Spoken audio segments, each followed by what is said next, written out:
व्याप्ति और व्यतिरेक व्याप्ति के उदाहरण यदि उसके प्राप्त नहीं होते, दृष्टांत उसके नहीं प्राप्त होते हैं, और यदि वह 5 रूपों से उपपन्न नहीं होता है, तो वह अपने साध्य को सिद्ध करने में सक्षम नहीं होता नहीं होगा। अर्थात तो उसको फिर हम लोग किस नाम से व्यवहारित करेंगे? हेत्वाभास के नाम से व्यवहारित, ठीक है ना? हेत्वाभास के नाम से व्यवहारित होगा। अब वो हेत्वाभास है कितने? तो समाज में अच्छे लोग कम होते हैं, गंदे लोग ज्यादा होते हैं ना। हेतु कम, हेत्वाभास ज्यादा। ठीक, हेत्वाभास कितने? 5। कौन से? व्यभिचार, विरुद्ध, सत्प्रतिपक्ष, असिद्ध, बाधित इति पंच हेत्वाभास। ये 5 हेत्वाभास है। व्यभिचार है, विरुद्ध है, सत्प्रतिपक्ष है, असिद्ध है और बाधित है। बात समझ में आ गई? ये 5 हेत्वाभास है। ठीक, अब इन 5 को लिख करके समझते हैं। स्टार्टिंग समझ में आई सबको? आरंभ समझ में आया? तो क्या कह रहे हैं सभ्य विचार के विषय में पंडित जी? कह रहे सभ्य विचारो अनैकांतिका। सभ्य विचार नाम के हेत्वाभास का एक नाम क्या है? अनैकांतिक हेत्वाभास। सभ्य विचार कह लीजिए चाहे अनैकांतिक कह लीजिए, बात एक ही है। ठीक है ना? ठीक है, सभ्य विचार या अनैकांतिक नाम ऐसा इसका पड़ा क्यों? तो एक बात याद रखिए, ऐसा हेतु अभी आपने पढ़ा था कि आपका जो हेतु था वो कैसा था? वह पक्ष में रहता था, सपक्ष में रहता था, पक्ष सत्व था उसमें, सपक्ष सत्व था, सपक्ष में रहता था, विपक्ष में नहीं रहता ना। विपक्ष से क्या होता है? वह व्यावृत्त होता है ना। और उसका विषय कैसा होता है? अबाधित विषय। तो उसका विषय जो है अबाधित है ना, अबाधित विषय तो होता है उसमें। और असत प्रतिपक्ष, उसका कोई प्रतिपक्षी अर्थात विरोधी विद्यमान नहीं होता। जैसे ये साध्य को सिद्ध करने में सक्षम है, ऐसी कोई अन्य हेतु साध्य को सिद्ध करने में उसका विपरीत कोई साध्य का हेतु साध्य को सिद्ध करने में सक्षम नहीं। इसीलिए उसको किस नाम से जाना जाता है? असत प्रतिपक्ष के नाम से। मतलब ये उसकी क्वालिटी है आपके हेतु। समझ में आ गई बात? अभी कह रहे हैं इन्होंने नाम रखा है इस हेतु का सभ्य विचारी या अनैकांतिक। तो नाम से क्या पता पड़ रहा है? जो एक स्थल पे न रहे, एक से अधिक स्थल पे रहे, उसको क्या कहा जाएगा? अनैकांतिक। अरे जो एक जगह रहे उसको क्या कहेंगे? एकांतिक। एकांतिक कहा जाएगा, एकांतिक कहा जाएगा ना जो एक जगह रहे। जी। और जो एक जगह पे ना रहे उसको क्या कहा जाएगा पंडित जी? अनैकांतिक कहा जाएगा। मतलब एक से अधिक जगह पे रहने वाला है ना, एक की अपेक्षा अधिक जगह पे रहने वाला। ये क्या बार बार आ जा रहे हैं लोग? क्या दिक्कत है भाई? आवाज कट रही है क्या? नहीं सर, नहीं सर। कैसे लोग अप डाउन कर रहे हैं? शायद उनकी तरफ नेटवर्क इशू होगा। चल, तो इसलिए उसको क्या कहा जाता है? अनैकांतिक कहा जाता है पंडित जी, है ना। तो स्वाभाविक सी बात है कि वो विपक्ष में भी चला जाता होगा। वास्तव में हमारा हेतु कैसा होता है? विपक्ष से व्यावृत्त होता है। कैसे? तो समझिए, देखिए आपका अनुमान वाक्य क्या है? पर्वतः वह्निमान् धूमात्, है ना। पर्वत अग्नि वाला है क्योंकि वह कैसा है? धुएं वाला है। अर्थात पर्वत में आग है क्योंकि वहां धूम दिखलाई पड़ रहा है। इतनी बात सिंपल सी है। बात सिंपल है ना कि पर्वत में अग्नि है क्योंकि वहां धूम दिखलाई पड़ रहा है। तो अब देखिए ये जो हेतु है धूमात, जो पंचम में होगा वो हेतु होगा, याद रखिएगा अनुमान वाक्य में। तो आपका हेतु कौन है? धूमात। साध्य कौन है? वह्नि। पक्ष कौन है? पर्वत। तो अब ये बताइए, ये जो धूम है यही पक्ष सत्व है, अर्थात पक्ष रूपी पर्वत में दिखाई दे रहा है ना आपको। पक्ष पर्वत में दिखलाई पड़ रहा है ना, तो पक्ष सत्व हो गया धूम। सपक्ष सत्व है कि नहीं है? घटाओ देखो। सपक्ष मतलब वह्नि का सपक्ष कौन है? कहाँ पर? निश्चित रूप से सपक्ष के विषय में हमने क्या पढ़ा था? सपक्ष किसे कहा जाता भाई?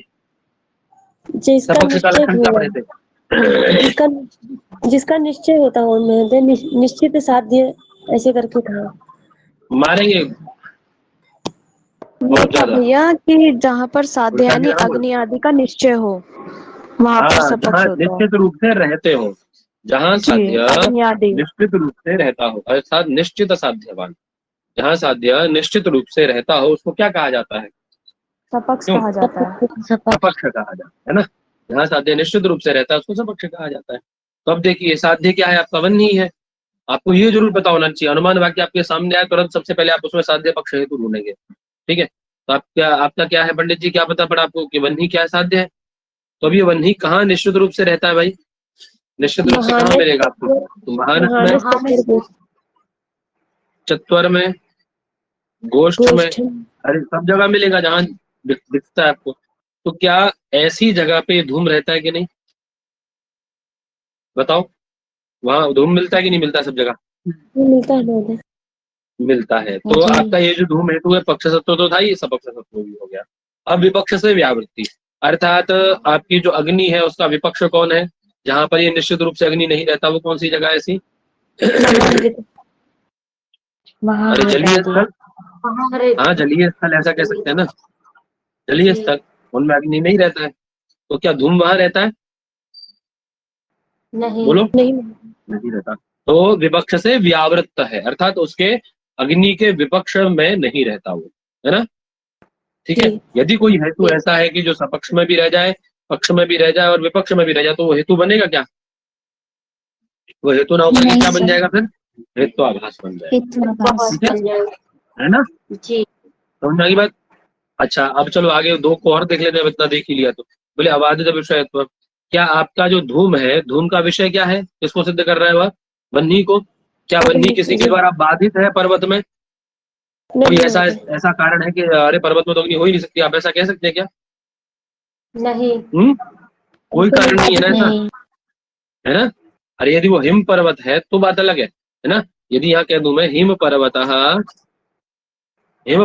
वह्निमान है, हिम पर्वतः वह्निमान धूमात, तो अब क्या बात हुई? देखो कि वन्ही जो है हिम पर्वत में तो हो ही नहीं सकती, हो सकती है हिम पर्वत में?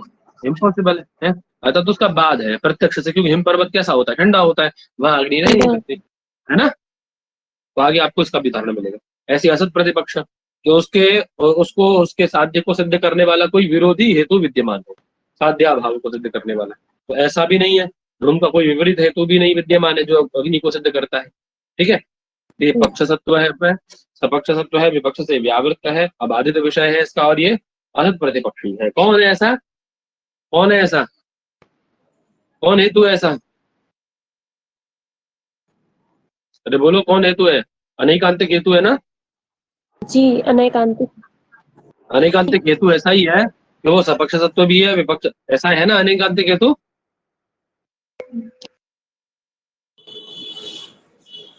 अरे बोलो। सपक्ष सत्व रहता है अनिकांतिक में, है ना? विपक्ष सत्व भी रहता है ना? जी। विपक्ष से व्यावृत्त होता है अनिकांतिक हेतु है? अरे महाराज, जब ये विपक्ष से व्यावृत्त नहीं होगा, विपक्ष से व्यावृत्त नहीं होगा तो अनिकांतिक काय का फिर हेत्वाभास क्यों बनेगा? ये है तो सारी लक्षण इसमें हेतु वाले। अरे सुना करो पहले भाई, सुना करो पहले। जब सारे जो सद हेतु में जो लक्षण घटते हैं वो सारे लक्षण, सारी क्वालिटी इसमें मिल जाएंगे आपको, तो कहां से हेत्वाभास बचेगा फिर? ये हाँ जी करते जा रहे हो, अकल लगा नहीं रहे हो अपनी बिल्कुल, फिर क्या? तो समझ में नहीं आता है। ये लड़की एक समय पे दो काम करती है, इसीलिए इसको समझ में नहीं आता है। दिमाग लगाओ यहाँ पे, सुन ही नहीं रही है क्या कह रहा हूँ मैं? हाँ जी, अपनी अकल ही नहीं लगा रही है बिल्कुल। अरे जब वो उसमें पक्ष सत्व, सपक्ष सत्व, विपक्ष व्यावृत्ति, ये सब जब आ ही जाएगा उसमें, तो फिर काय का हेत्वाभास हो? सद हेतु ना हो गया फिर तो? बोलो, काय का हेत्वाभास फिर जी? अरे समझ में नहीं आ रहा है आप लोगों को? आ रहा है महोदय। तो फिर उल्टा सीधा क्यों पकड़ रहे हो? फालतू का क्यों बोल रहे हो ऐसा उल्टा सीधा खंड का बंडल? सोच समझ के बोलो थोड़ा। वही कह रहे सभ्य विचारो नाम अनैकांतिक, एक हेत्वाभास है, इसको हम लोग अनैकांतिक या सभ्य विचार के नाम से जानते हैं। वह तीन प्रकार, कौन सा तीन प्रकार? तो बोले साधारण, असाधारण और अनुपसंहारी भेदात, अर्थात साधारण अनैकांतिक, असाधारण अनैकांतिक और अनुपसंहारी अनैकांतिक। ठीक है ना? तीन भेद है। चलिए देखते हैं प्रत्येक। सबसे पहले साधारण के विषय में बता रहे, कह रहे साधारण से किम लक्षणम, तो बता रहा है क्या कह रहे हैं? यह तत्र साध्य अभाव वधु वृत्ति साधारणो अनैकांतिका। बोले जिसकी कहां पर वृत्ति रहे? साध्य के अभाव में जिसकी वृत्ति रहे। आपका हेतु कैसा है? धूम पर्वतो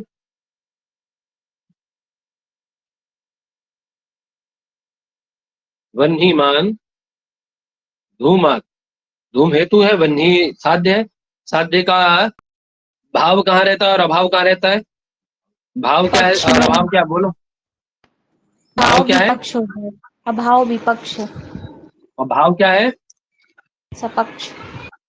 यानी अरे स्थल बोलो जी, भाव स्थल कौन से हैं? भाव हो जाएगा, महानस हो जाएगा, महानस को याद रखो एक। और अभाव कहाँ रहता है? अग्नि का कहाँ नहीं रहती है निश्चित रूप से, जलीय स्थलों में, है ना, महारद आदि में, महारद आदि में। अब ये जो आपका ये जो बताने जा रहे हैं, हमारा धूम हेतु तो ऐसा नहीं है, वो तो यहाँ रहता है मानस में और महारद में नहीं रहता है, इसीलिए वो सद हेतु है, अर्थात सपक्ष सत्व है और विपक्ष से व्यावृत्त है वो। लेकिन ये जो बता रहे साधारण हेत्वाभास, ये जो इनका है, ये कैसा है? साध्य के अभाव में भी इसकी वृत्ति है, इसीलिए इसको हेत्वाभास बनाया गया। अर्थात ये यहाँ भी रह जाएगा, समझ गए? कैसे रहेगा तो बता रहे हैं। यथा पर्वतो वह्निमान प्रमेयत्वात्, पर्वत अग्नि वाला है क्योंकि वह क्या है? प्रमेय है। पर्वत अग्नि वाला है क्योंकि वह क्या है? प्रमेय है। पक्ष साध्य हेतु क्या? यहाँ बोलो फटाक से। पक्ष हो गया पर्वत,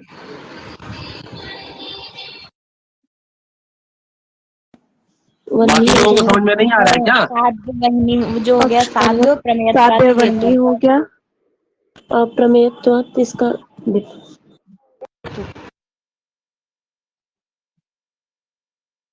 अरे बोलो भाई, बाकी लोगों को समझ में नहीं आ रहा है, क्यों बैठे हो यहाँ पे? जाओ यहाँ पे अपने सो जाके आराम से, ऐसा भीड़ बढ़ाने की जरूरत नहीं है कोई। जब नहीं बोलना है तो, नहीं समझ में आ रहा है तो नहीं समझ में आ रहा है, पूछो कम से कम। पूछ भी नहीं रहे हो ना बोल रहे हो कुछ भी, ऐसा मुख बधिर लोग नहीं चाहिए मुझे कक्षा में भाई। पर्वत पक्ष है, वन्ही साध्य है, प्रमेय तो हेतु है। सबके सब गधे हैं एकदम।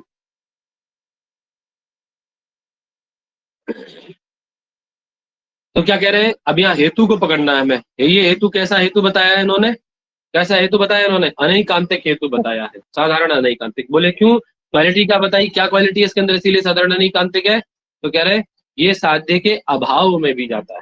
कहाँ रहता है पंडित? साध्य के अभाव में भी चला जाता है ना। साध्य क्या है आपका? वन्ही, वन्ही का भाव क्या और अभाव क्या है? भाव आपको पता ही है ना, महानस, और अभाव क्या है? महारद। जी जी, महारद है ना। अरे महानस और महारद ये तो है भाव अभाव, ठीक है। ये हेतु कैसा है? प्रमेय तो आपका देखो महानस में भी जाता है, क्योंकि प्रमा का विषय तो वो भी है। प्रमेय तो मतलब प्रमा का विषय, यथार्थ ज्ञान का विषय है ना। तो प्रमा का विषय तो महानस भी और महारद भी, दोनों प्रमा के विषय है कि नहीं? बताओ। जी जी जी, है दोनों ही प्रमा के विषय। अर्थात आपका ये हेतु जो है प्रमेय, तो हेतु कैसा हेतु है पंडित? कैसा हेतु है? पक्ष, सपक्ष और विपक्ष, पक्ष में भी रहता है, सपक्ष में भी और विपक्ष में भी, तीनों में रहता है ना। इसीलिए इसको क्या नाम से जाना जाता है पंडित जी? अर्थात साध्य के अभाव में भी रहता है ना। साध्य के अभाव में जो रहे उसको क्या कहा जाता है? साधारण अनैकांतिक। साध्य के अभाव में भी रह गया ना। यद्यपि आपका वो धूम हेतु कैसा था? वो साध्य के अभाव में नहीं रह रहा था ना। अरे साध्य के अभाव में रहता था। यदि यहाँ पे धूम हेतु को रख दिया जाए तो क्या धूम हेतु महारथ में रह रहा था? बताओ। नहीं नहीं, बाकी लोगों के घर में क्या पानी में आग जलती है, धुआं रहता है बाकी लोग घर में? ये बताओ, आपके समर से निकलता है क्या? समर या टैप जो टंकी है उसमें से धुआं अग्नि निकलती है क्या? नहीं महोदय, नहीं सर। ये मूक बधिर बैठे हैं सबके सब यहाँ पे। कल से ये बाहर कर दूंगा मेरा, आज से शाम से कक्षा से। जो नहीं बोलते उनको लिस्टेड करके बाहर करेंगे अभी। ऐसा गूंगे बहरे नहीं चाहिए मुझे क्लास में। रिजल्ट चाहिए तो रिजल्ट में मुझे बोलना है ना, सबको बोलना आना चाहिए। सब बोलिए, नहीं आ रहा है तो पूछिए, 50 एक बार 100 बार पूछिए, बताया जाता है सारी चीजें। ऐसा मुख बधिर नहीं चाहिए मुझे यहाँ पे। 2 लोग पढ़ेंगे लेकिन 2 लोग अच्छे पढ़ेंगे। ऐसा कोई 1000 नहीं इकट्ठे करने मुझे, मेरा कोई ऐसा शौक नहीं है भीड़ बढ़ाने का।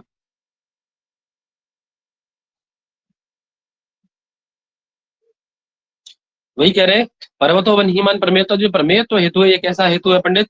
ये हेतु आपके साध्य के भाव में भी रहता है और साध्य के अभाव में भी रहता है। वास्तव में हमारा हेतु कैसा होता है? हमारा हेतु कैसा है? धूम हेतु को यदि आप देखेंगे सद हेतु को, तो सद हेतु हमारा भाव में तो रहता है, सद हेतु भाव में तो रहता है, लेकिन अभाव में नहीं रहता है। नहीं रहता है। बात समझ में आ गई? इसीलिए जी। उसको हम लोग सद हेतु बोलते हैं। लेकिन ये कैसा हेतु है पंडित? ये भाव में भी रह रहा है और अभाव में भी रह रहा है अभाव ना? में भी ऐसा रह प्रमा रहा का है। विषय महारथ भी और प्रमा का विषय महाहृद भी है। इसीलिए इसको हेतु न मान के हम इसको क्या कहते हैं? अनेक आभास। हेतु के जैसे, हेतु न होते हुए हेतु के जैसे आभासित होता है, अर्थात प्रतीत होता है, इसीलिए इसको हेतु आभास कहा जाता है। वही कह रहे हैं, अत्र प्रमेयत्वस्य वन्य अभाववती हृदय विद्यमानत्वात्। यहाँ जो प्रमेयत्व हेतु है, ये प्रमेयत्व वन्य के अभाव में भी रहता है, वन्य के अभाव वाला भी है। क्यों? क्योंकि प्रमा का विषय तो हृदय भी है ना, जो जल हृदय है, महाहृदय है, वो भी तो प्रमा का विषय है? वही कह रहे हैं। समझ में आ गया सबको? जैसे हेतु आभास है वो हेतु नहीं है। जी। आगे क्या कह रहे हैं? असाधारण की बात आ गई। क्या? बोले सर्व सपक्ष विपक्ष व्यावृत्त पक्ष मात्र वृत्ति है साधारण। समस्त किस किस से पंडित जी? सपक्ष और विपक्ष से जो व्यावृत्त है, ना तो सपक्ष में रहता और ना ही विपक्ष में रहता। अर्थात आपका हेतु कैसा था? धूम हेतु कैसा था? पक्ष में वो रहता था, सपक्ष लेकिन में रहता था, सपक्ष में रहता था, लेकिन विपक्ष से व्यावृत्त होता था वह, विपक्ष से व्यावृत्त होता था। लेकिन ये कैसा है? सपक्ष में भी रहेगा और सॉरी, सपक्ष से भी व्यावृत्त है और विपक्ष से भी व्यावृत्त है ना? केवल कहाँ दिखाई देगा आपको? ये पक्ष मात्र में दिखाई देगा। पक्ष में। इसीलिए ये भी क्या बन गया? ये भी क्या बन गया? हेतु आभास। ये भी हेतु देगा। ठीक है, यथा जैसे शब्दो नित्य शब्दत्वात्। अब देखिए, शब्द नित्य है क्योंकि उसमें शब्दत्व धर्म रहता है ना? शब्दत्व धर्म होने के कारण शब्द नित्य है। कौन पक्ष है, कौन साध्य है, कौन हेतु है इसमें? शब्द पक्ष है, नित्य साध्य है और शब्दत्वात् हेतु हेतु है ना? तो देखिए अब शब्द नित्यत्व और शब्दत्व,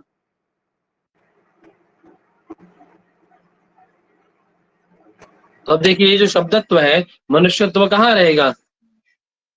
मनुष्यत्व कहाँ रहता है? मनुष्य में ऐसे। और शब्दत्व कहाँ रहेगा? शब्द में है। अरे नित्य तो थोड़ी ना शब्द में रहेगा भाई, है वो अलग विषय है। धर्म तो इसका है ना, वही बात है। तो वो कह रहे हैं क्या कि आपका ये जो शब्दत्व हेतु है, ये कैसा हेतु है पंडित? बोले सब सर्व सभी सपक्ष और विपक्षों से व्यावृत्त है, अर्थात ना तो वो सपक्ष में रहता और ना ही साध्य के विपक्ष में रहता। अब नित्यत्व के सपक्ष और विपक्ष क्या होंगे बताओ? अरे नित्यत्व के सपक्ष क्या होंगे? जहाँ नित्यत्व निश्चित रूप से रहता है, कौन सी जगह है ऐसी जहाँ नित्यत्व रहता है? आपके जो आपके पृथ्वी, अप, तेज और वायु, इनके परमाणु नित्य होते हैं, बताया था ना उस दिन? जी सर। इनके परमाणु नित्य होते हैं और बाकी के आकाश, काल, दिक और आत्मा, ये है ना, और मन, ये पूरे नित्य होते हैं। बात समझ में आ गई? पृथ्वी, अप, तेज, वायु के परमाणु और आकाश, काल, दिक, आत्मा, मन पूरे नित्य होते हैं। बात सही है ना? जी बोलो, बात समझ में आ गई? तो अभी ये तो सबक्ष हो गए इसके आपके नित्यत्व के। ठीक है, अब विपक्ष क्या है? नित्यत्व जहाँ नहीं रहता, अनित्य पदार्थ जितने भी है, घटपट इत्यादि, उनमें नित्य तो थोड़ी ना रहता है। घटपट इत्यादि में नित्य होते हैं क्या? ये हम सब लोग क्या है? अनित्य है कि नहीं? शरीर क्या है? ये नित्य है ना? नित्य है आप लोग? कभी नहीं बोलो, नजर बोलो, बोलते क्यों नहीं तुरंत? बोला करो ना। तो क्या, अब नित्य के विपक्षी है ना ये सब, अनित्य, घटपट इत्यादि। तो आपका ये हेतु कैसा है लेकिन शब्दत्व? बोले ना तो इसको इनसे मतलब है घटपट इत्यादि से, ना तो इनमें रहता है और ना ही पृथ्वी, अप, तेज, वायु, इन सब में किसी में रहता है। केवल कहाँ रहता है ये शब्दत्व? शब्द मात्र, अर्थात पक्ष मात्र में रहता है। वही कह रहे हैं, सर्व सपक्ष और विपक्ष दोनों से व्यावृत्त है, अर्थात साध्य के सपक्ष से, साध्य के विपक्ष से, दोनों से जो व्यावृत्त है, दोनों में जो अनुपस्थित है, केवल कहाँ मात्र रहता है पंडित? पक्ष मात्र वृत्ति, केवल पक्ष मात्र में रहता है। उसको क्या कहा जाता है? असाधारण हेतु। क्या कहा जाता है? कह रहे शब्दों नित्या शब्दत्व तत्र शब्दत्वम ही सर्वेभ्यो नित्येभ्यो नित्येभ्यश्च व्यावृत्तः। शब्दत्व जो है वो समस्त संसार के जितने भी नित्य और अनित्य पदार्थ हैं उन सबसे व्यावृत्त है। केवल कहाँ रहता है यह शब्दत्व? शब्द मात्र में रहता है। बात समझ में आ गई? जी जी जी। आगे अनुपसंहारी की बात है। अनुपसंहारी किसे कहा जाता है? तो कह रहे अन्वय व्यतिरेक दृष्टांत रहता है अनुपसंहारी। अन्वय और व्यतिरेक के दृष्टांत से जो रहता है, अर्थात जिसकी ना तो अन्वय व्याप्ति मिले ना व्यतिरेक व्याप्ति मिले। आपने क्या पढ़ा था अभी पीछे हेतु के विषय में? अन्वय व्यतिरेक व्याप्ति से युक्त, है ना। और ये जो आपके सबक्ष विपक्ष पक्ष सत्व सपक्ष सत्व इत्यादि जो है 5 क्वालिटीज, इनके वाला जो हेतु होता है उसी को सद हेतु मानते हैं हम, है ना। यदि उसमें केवल अन्वय व्याप्ति मिले, व्यतिरेक व्याप्ति ना मिले, 5 रूपों में से एक भी रूप गड़बड़ हो तो उसको हेतु थोड़ी ना माना जाएगा, तो हेतुआभास होगा ना। तो ही कह रहे अन्वय जी व्यतिरेक के दृष्टांत से रहित क्या है पंडित जी? अनुपसंहारी। अर्थात ना तो उसकी अन्वय व्याप्ति का दृष्टांत मिलता है, ना उसकी व्यतिरेक व्याप्ति का। व्यतिरेक व्यतिरेक व्याप्ति व्याप्ति का मिलता ठीक है ना, है ना। अर्थात अन्वय व्यतिरेक व्याप्ति खाली मिलेगा तो अन्वय का मिलेगा या व्यतिरेक का मिलेगा? अन्वय व्यतिरेक दोनों के दृष्टांत उसमें नहीं मिलते हैं। आपको नहीं मिलेंगे। जैसे सर्वम अनित्यम प्रमेयत्वात्, क्या बनाया उन्होंने? सर्वम अनित्यम प्रमेयत्वात्। सब कुछ कैसा है? सर्वम अनित्यम, सब कुछ अनित्य है, अनित्य है? है। सब कुछ कैसा है? अनित्य है अनित्य है। संसार में।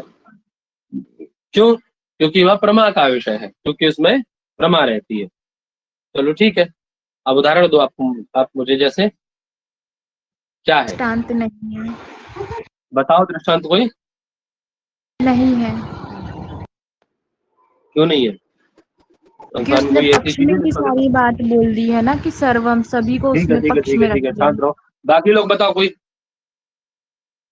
बाकी बोलो। सर्वम अनित्यम प्रमेयत्वात् में पहले पक्ष साध्य हेतु बताओ। हे बाबू पानी लाओ यार। पहले पक्ष साध्य हेतु बताओ इसमें फटाफट से। सर्व जो है पक्ष है, अनित्य जो सर्वम है ये पक्ष है, नित्यम साध्य है और प्रमेयत्वात् हेतु। प्रमेयत्व हेतु है। साध्य क्या है? पक्ष साध्य क्या है? साध्य क्या है? अनित्य। अनित्यम। सर्व देखो सर्व को कोई बोल रहा है। नहीं, सर्व महोदय पक्ष है। पक्ष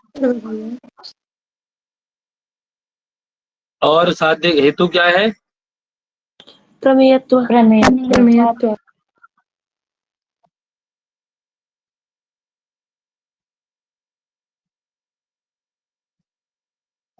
हेतु है। अब बताओ, क्या ऐसा ये इसका दृष्टांत दो मुझे कि सब कुछ प्रमेय है क्योंकि वह अनित्य है? जैसे जैसे क्या भाई सब कुछ आ गया ना, तो फिर बचा ही इसका है? दृष्टांत नहीं मिलेगा ना सर। क्यों नहीं संसार मिलेगा? की कोई। हम्म। बताओ क्यों नहीं मिलेगा है? बताओ क्यों नहीं मिलेगा दृष्टांत? रीजन? सर इसने सभी सर्वम को उसमें ले लिया है ना, तो उसमें सब जब पक्ष में आ ही गया तो जब नित्य तो कहाँ से? हाँ, है ना। ऐसे कह सकते हैं कि सब लोग क्या है? सभी धार्मिक है। जैसे बता ही नहीं पाओगे आप, है? जी आप ये कह सकते हो कि छात्र धार्मिक है जैसे पुजारी, है ना। जी छात्र धार्मिक है जैसे पुजारी, तो आप दृष्टांत देने के लिए दूसरे व्यक्ति को लेते हैं। तो सब कुछ आपने पक्ष ही बना लिया है। सभी होशियार हैं जैसे बता ही नहीं पाओगे आप, है ना। तो वही बात बता रहे हैं। तो उन्होंने सही कहा ना कि तो इसके अन्वय का दृष्टांत मिलेगा और व्यतिरिक्त बना लो। चलो व्यतिरिक्त बनाओ। व्यतिरिक्त में क्या करना पड़ेगा हमें?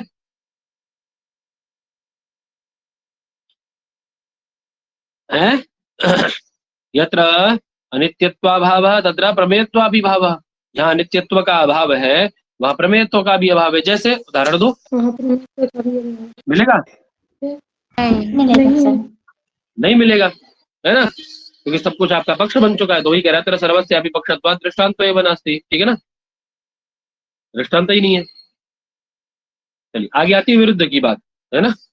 क्या कह रहे हैं? बोले साध्य के अभाव में व्याप्त जो हेतु है उसको क्या कहा जाता है पंडित? विरुद्ध कहा जाता है। साध्य के अभाव में जो है ना। अर्थात आपको यदि नित्यत्व को सिद्ध करना है, ठीक है, यदि नित्यत्व को सिद्ध करना है तो आपको हेतु भी क्या देना चाहिए? जो नित्यत्व से रिलेट करता हो, है ना, ऐसा हेतु देना चाहिए। ठीक है, लेकिन आप यदि अनित्य हेतु को दे करके, अनित्य स्वरूप हेतु को देकर के यदि नित्य को सिद्ध करते हैं तो आपका क्या है? साध्य के विपरीत स्थल को सिद्ध कर रहे हैं ना आप। वही बात बता रहे हैं। कह रहे हैं यथा जैसे शब्दो नित्य कृतकत्वात् घटवत्। कौन पक्ष है, कौन साध्य है, कौन हेतु है? तुरंत शब्द पक्ष है नित्य साध्य और कृतकत्वाद हेतु। शब्द क्या है? पक्ष है। साध्य क्या है बेटा? नित्य। नित्य। और हेतु क्या है? कृतकत्वाद। कृतकत्व। ठीक है ना? उदाहरण दिया उन्होंने घटवत, है ना? क्या कि आपका जो शब्द है वो नित्य है क्योंकि वह कृतक है। कृतक मतलब बोला जाता है कार्य को, है ना? कृतक किसको बोला जाता है? कार्य को। अब देखिए संसार में जो कार्य है वो नित्य हो सकता है क्या? संसार में कार्य कोई भी नित्य है? सारे कार्य कैसे संसार के कार्य नित्य है? कैसे कार्य है जी? नित्य है। अनित्य है ना? तो वही कह रहे हैं शब्द नित्य कृतकत्वात्। शब्द नित्य है क्योंकि वह क्या है? कृतक है, कार्य है। अब देखिए आपके हेतु को कैसा होना चाहिए? साध्य के पक्ष में रहना चाहिए, विपक्ष में भी रहना, विपक्ष में नहीं रहना चाहिए, सपक्ष में रहना चाहिए। अर्थात पक्ष सपक्ष और विपक्ष से व्यावृत होना चाहिए। ठीक है? पक्ष में और सपक्ष में रहना चाहिए और विपक्ष से व्यावृत होना चाहिए साध्य को। लेकिन साध्य के हेतु को, तभी हेतु कैसा है? लेकिन कृतकत्व क्या नित्यत्व के साथ इसका संबंध है? क्या कृतकत्व हेतु के द्वारा नित्यत्व को सिद्ध किया जा सकता है? बोलो। अरे कृतकत्व के द्वारा अनित्यत्व को सिद्ध किया जा सकता है। यदि यहाँ पे अनित्यत्व होता, ये शब्द अनित्य कृतकत्व, तो बात आपकी ठीक थी, तब तो आपका अनुमान वाक्य एकदम परफेक्ट था, कृतकत्व ठीक था, है ना? यत्र यत्र कृतकत्वम तत्र तत्र अनित्यत्वम, हम ऐसा बना रहे थे, है? लेकिन इस हेतु के द्वारा आप क्या उस नित्यत्व को सिद्ध कर सकते हैं? बताइए।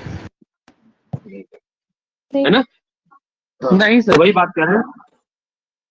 क्योंकि क्या साध्य के अभाव में, साध्य क्या है आपका? नित्यत्व। उसका अभाव कहाँ है? नित्यत्व का अभाव कहाँ रहता है? नित्य पदार्थों में। अनित्य नित्य में रहता है, वही कह रहे हैं साध्य के अभाव में व्याप्त है ना ये आपका जो कृतकत्व हेतु है।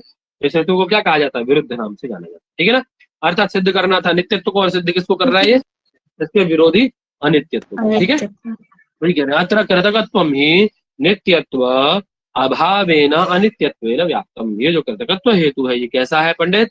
ये नित्यत्व के, जो नित्यत्व है, नित्यत्व के अभाव अर्थात अनित्यत्व में व्याप्त है, ना कि नित्यत्व में। ठीक है? इसीलिए इसको विरुद्ध कहा जाता है। समझ में आ गई बात? अर्थात ये कह सकते हैं आपके साध्य को सिद्ध ना करके अभी तो साध्य के अभाव को सिद्ध कर रहा है। किसको सिद्ध कर रहा है? अभाव को। अभाव को सिद्ध कर। चले आगे। आगे क्या है पंडित? सत प्रतिपक्ष है। क्या है पंडित जी आगे? सत प्रतिपक्ष है ना? क्या? बोले साध्य के साध्य अभाव साधकम हेत्वंतरम यस्य। देखिए साध्य अभाव व्याप्तो हेतु विरुद्ध था। साध्य के अभाव में जो व्याप्त रहे वो हेतु विरुद्ध है। बात समझिएगा दोनों में अंतर। दोनों जगह क्योंकि साध्य अभाव आ रहा है दोनों जगह, है ना?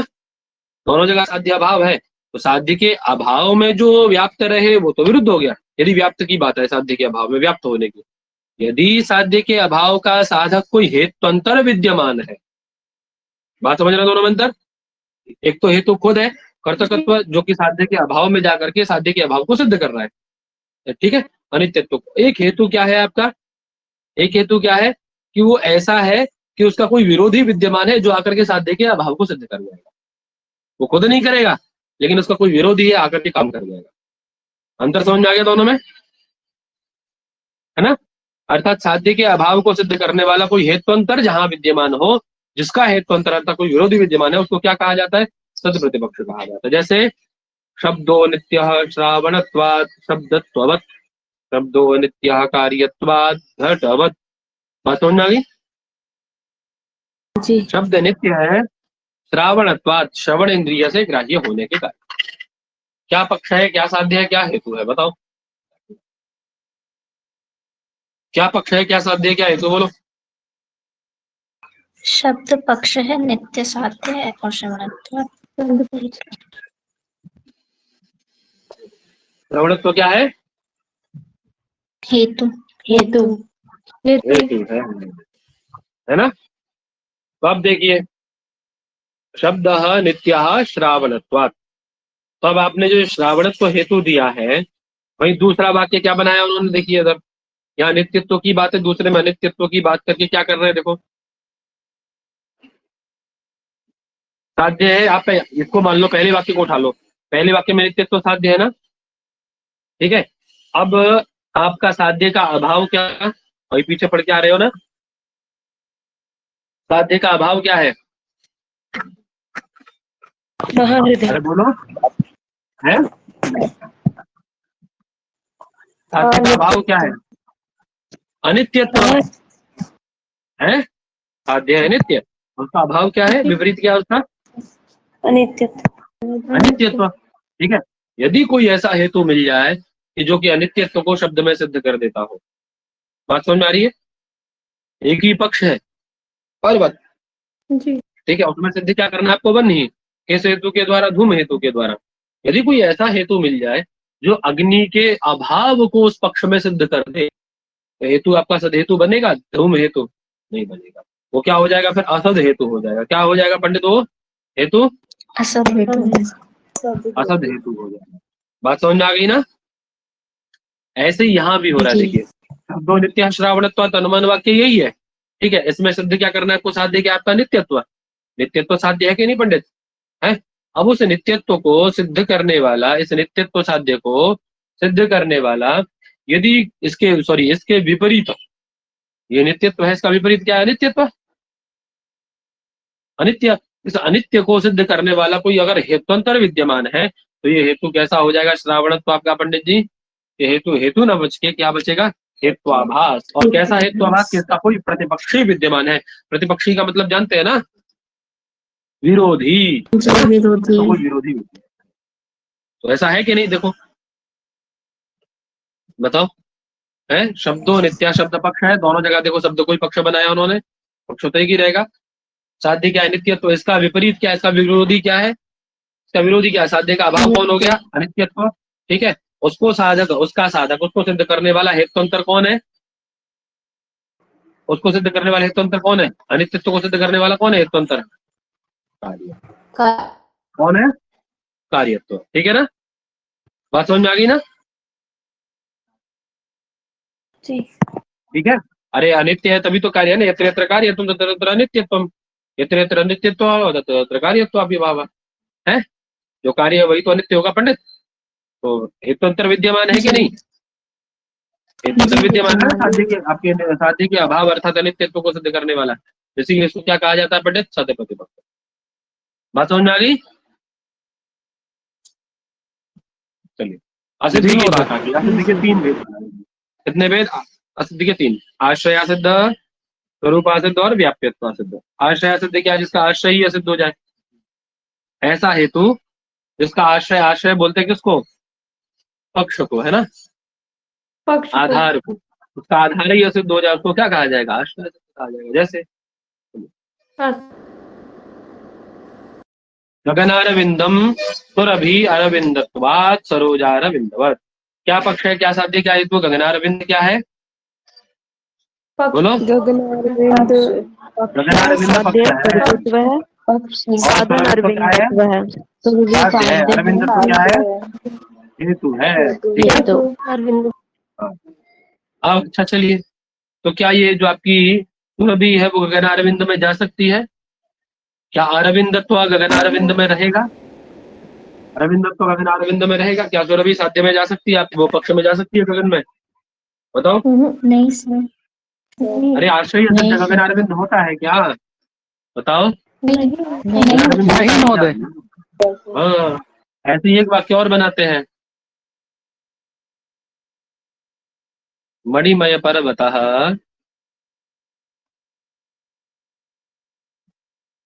वह्निमान धूमात्। कौन सा हेतु? आप सभी जितने पीछे पड़े उनमें से बताओ उसमें। आश्रय सिद्ध भी सिद्ध भी बोलेंगे, सिद्ध। दूसरों का सुन के नहीं बोलना है, अपने बुद्धि से बोलो। गलत भी हो सकता है दूसरे का। पक्षा सिद्ध। सिद्ध भैया। हाँ, आश्रय सिद्ध कहाँ है? पक्षा सिद्धि है, देखो। और बाकी बोलो क्या है, बोलो। है? आश्रय भी तो बोल सकते हैं, सिद्ध है। बोलो। आश्रय सिद्ध से। आश्रय सिद्ध, पक्षा सिद्धि नहीं है। पक्ष सिद्धि नहीं है ना? दोनों दोनों नहीं, अरे एक ही बात है महाराज, वही आश्रय है, वही पक्ष है, बार बार करके बताया जा रहा, तो उसमें कॉमन सेंस लगाना चाहिए ना। आवाज नहीं जा रही मेरी? यहाँ देखो क्या है, मणिमय पर्वत क्या है आपका? आश्रय है ना। क्या मणिमय पर्वत होता है, मणियुक्त पर्वत होता है क्या? नहीं। अर्थात कौन सा हेतुवाद है पंडित यहाँ पे? आश्रय आश्रय अथवा पक्ष सिद्ध। आश्रय सिद्ध है ना। वही कह रहे गगन अरविंदम आश्रय सजन आस्ती है। सुरभि का आश्रय कौन है? अरविंद का आश्रय कौन है? गगन अरविंद। वो होता ही नहीं है, डिजायर, वो डिजर्व ही नहीं करता, मतलब है ही नहीं। नहीं, ठीक है। आगे स्वरूप सिद्धि की बात आई। स्वरूप सिद्धो यदा गुण चाक्षुषत्वात् शब्दो गुण चाक्षुषत्वात्। देखिए, जिसका स्वरूप सिद्ध हो जाए उसको क्या कहा जाएगा? स्वरूप सिद्ध। स्वरूप सिद्ध कहा जाएगा, है ना। बता रहे शब्दो गुण चाक्षुषत्वात्। क्या पक्ष है, क्या साध्य है, क्या हेतु है जी? शब्द पक्ष है, गुणत्व साध्य है और हेतु चाक्षुषत्व है। चाक्षुषत्व हेतु है, ठीक है ना। तो अब देखिए, क्या चाक्षुषत्व शब्द में रहेगा क्या? जैसे आपका धूम जो पर्वत रूपी पक्ष था, पक्ष पर्वत था ना आपका, उसमें धूमवत तो हेतु रहता था ना, धूम दिखाई दे रहा था ना, धूम के द्वारा ही तो आप अग्नि की सिद्धि कर रहे थे उसमें। तो क्या चाक्षुषत्व जाएगा शब्द में? बताओ। जाएगा? नहीं जाएगा, ये स्वरूप ही असिद्ध हो गया आपका, है ना। शब्द में चाक्षुषत्व रहेगा ही नहीं। शब्द गुण है हम मानते हैं, लेकिन वो गुण चाक्षुषत्वात् शब्द, चाक्षुषत्वात् शब्द गुण, ऐसी बात नहीं कह सकते। चक्षु से ग्राह्य होने के कारण शब्द गुण है, ऐसा नहीं है। अभी तो क्या है, शब्द गुण है। क्यों क्यों गुण है? आकाश आकाश के हाँ, आकाश आश्रयत्वात्, है ना। आकाश आश्रय है उसका, अथवा आप ये कह सकते हैं कि मतलब श्रवण इंद्रिय ग्राह्यत्वात्, ठीक है जी, है ना। कहना अत्र चाक्षुषत्वं शब्दे नास्ति। चाक्षुषत्व शब्द में रहता ही नहीं है। क्यों? क्योंकि शब्द से श्रावणत्वात्। शब्द कैसा है? श्रावण, श्रवण इंद्रिय ग्राह्य है, अतः इसका स्वरूप ही असिद्ध है। पंडित जी, बात समझ में आ गई?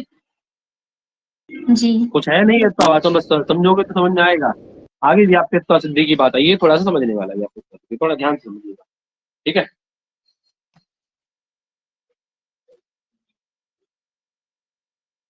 तो कह रहे हैं सोपाधि को हेतु व्याप्यत्व सिद्ध, अर्थात उपाधि से युक्त हेतु को क्या कहा जाता है पंडित?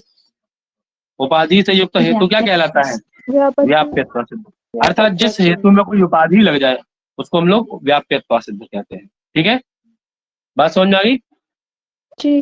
अब एक सामान्य हिंदी भाषा में आपको उपाधि बता दूं एक बार। देखिए, आप आप व्याप्ति बनाते हैं, यत्र यत्र धूमः तत्र तत्र वह्नि, कि जहां जहां धूम है वहां वहां अग्नि है, ऐसी आप व्याप्ति बनाते हैं। आप उदाहरण भी दे देते हैं, महानस शतवर गोष्ठ इत्यादि। मैं कह रहा हूँ यदि इसका उल्टा कर लिया जाए, उल्टा काहे नहीं कर लेते हम लोग? यदि हम ऐसा बना ले तो, कि जहां जहां अग्नि है वहां वहां क्या है? धूम है। धूम है। यदि ऐसी व्याप्ति बनाऊं तो क्या दिक्कत है आपको भाई? दिक्कत है कोई आपको कि जहां अग्नि है वहां धूम है, ऐसी व्याप्ति बनाऊं तो मैं? बोले हाँ है दिक्कत भैया। क्या दिक्कत है? बोले हीटर में, गैस में, अयोगोलक में, इन जगह आपकी व्याप्ति विघटित नहीं होगी। और अग्नि में धूम वही हो सकता है, ये अग्नि धूम का साहचर्य वही हो सकता है जहां मध्य में हमें क्या मानना पड़ेगा है? अरे लकड़ी, अग्नि में धूम कहाँ दिखाई देगा? यदि सब जगह अग्नि में धूम होता, यदि अग्नि के साथ धूम रहता, अग्नि में धूम रहता, तो आपके हीटर में, गैस में है, या ये आपका अयोगोलक में, इस सब में भी तो आपको दिखाई देना चाहिए था ना। जी। बोलो, उसमें भी धूम दिखाई देना चाहिए था ना। वहां काहे नहीं धूम दिखाई देता है? अर्थात दोनों का साहचर्य नहीं है। तो बोले फिर अग्नि में धूम कहाँ से आता है? कहीं से तो आता होगा ना अग्नि में धूम। हम तो देखते हैं कुछ ही जगहों पे अग्नि में धूम दिखाई देता है? तो बोले भैया उसका कोई सहायक होगा, इसके कारण वहां दिखता होगा। कौन सहायक है? तो बोले जब तक वो अग्नि में आर्द्रता नहीं रहेगी। क्या नहीं रहेगी?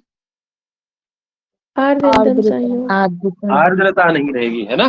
जब तक वो ईंधन, आपका ईंधन, जो ईंधन जिसको आप जला रहे हैं, वो ईंधन आर्द्र नहीं होगा, तब तक आपको वहां धूम नहीं दिख सकता। और लकड़ी गीली नहीं होगी तब तक आपको धुआं नहीं आएगा। पंडित जी समझ रहे हैं बात? कोयले में से धुआं निकलता, आग तो वहां भी है। बताओ, कोयले में से धुआं निकलता देखे हैं आप? बोलिए, देखा है? हैं? नहीं सर। नहीं देखा है। हाँ, नहीं तो वही सर। कह रहे हैं। हाँ, तो यदि आप अग्नि के साथ धूम का साचर्य बनाना चाहते तो आप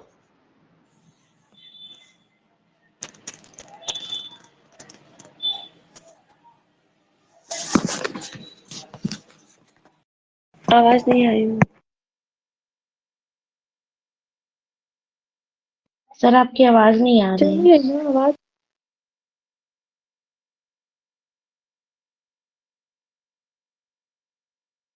कोई मैसेज कर लीजिए। सर आपकी आवाज चली गई है। सर आपकी आवाज नहीं आ रही है।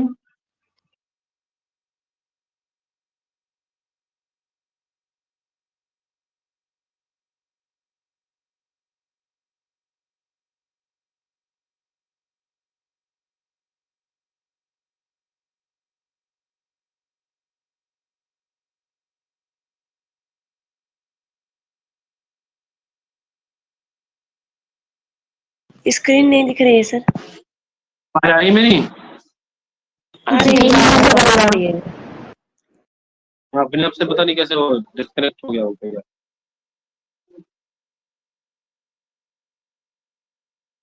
हाँ, तो क्या बात थी हमारी, है ना? तो आपको कोई ना कोई उपाधि लेनी पड़ेगी।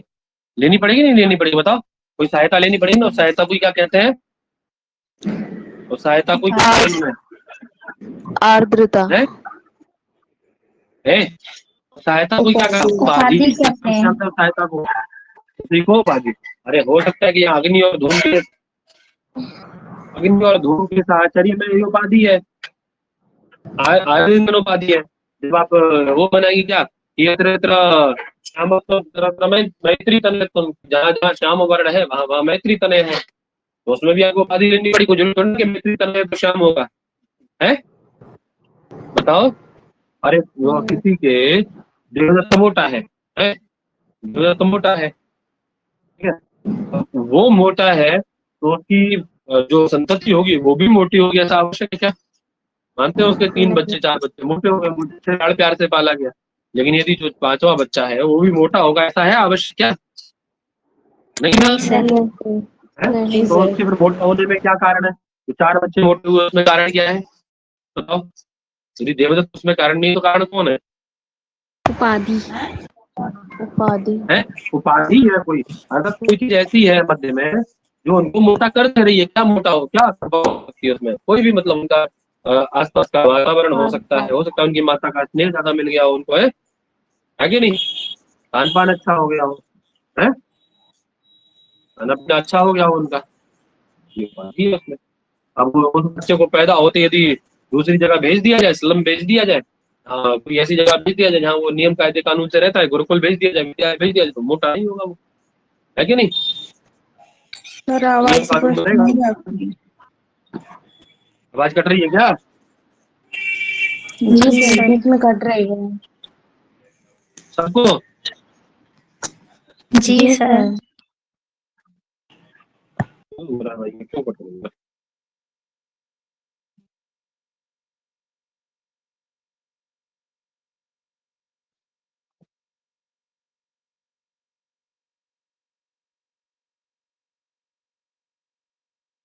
आवाज नहीं आ रही है मुझे।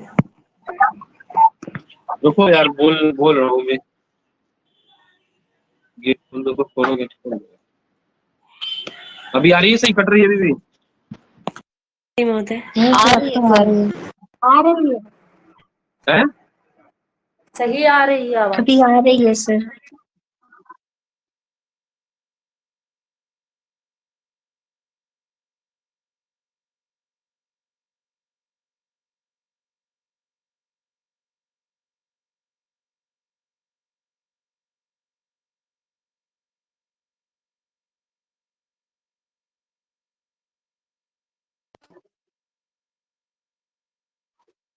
महोदय स्क्रीन नहीं दिख रही है मुझे।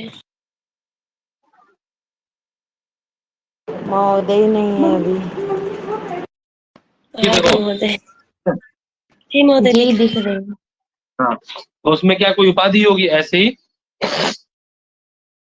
अर्थात ये आपने आपने क्या हेतु दिया, आपने हेतु दिया कि भैया देवदत्त खुद कारण है, हेतु मतलब कारण, देवदत्त तो खुद कारण है उसके मोटा होने में, है ना, उन बच्चों के मोटा होने, क्योंकि देवदत्त तो मोटा है तो उसके बच्चे भी मोटे होंगे, ऐसा कोई आवश्यक थोड़ी ना है।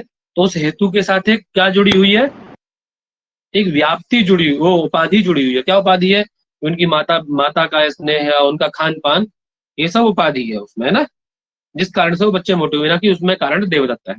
ठीक है, जी समझ आ गई बात, है ना। तो वही कह रहे हैं, अर्थात देवदत्त हेतु न होकर के क्या है, देवदत्त हेत्वाभास है।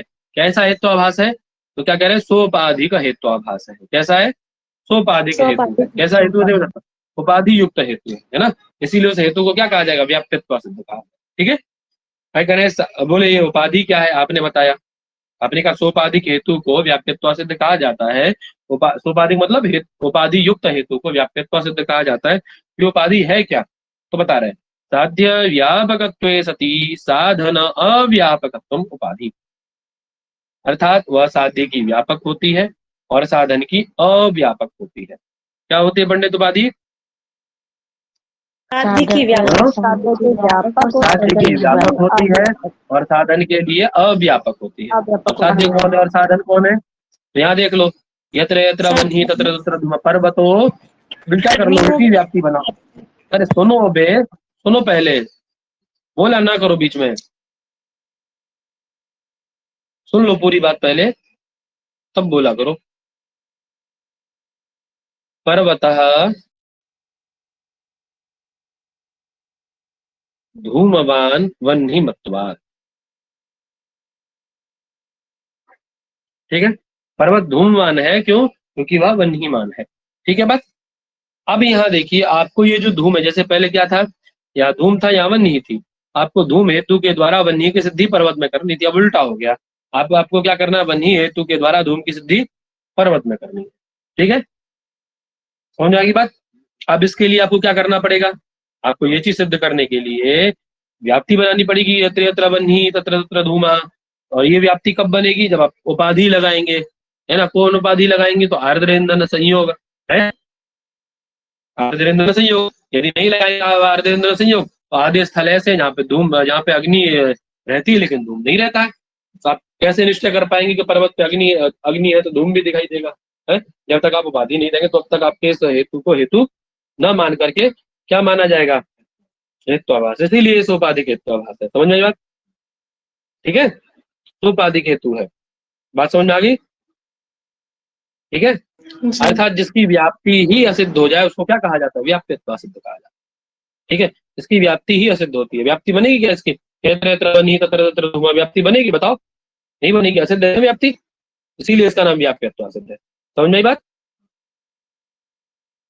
ठीक है, अब बात आते हैं दूसरी लाइन पे, कह रहे हैं साध्य व्यापकत्व सति साधन अव्यापकम उपाधि।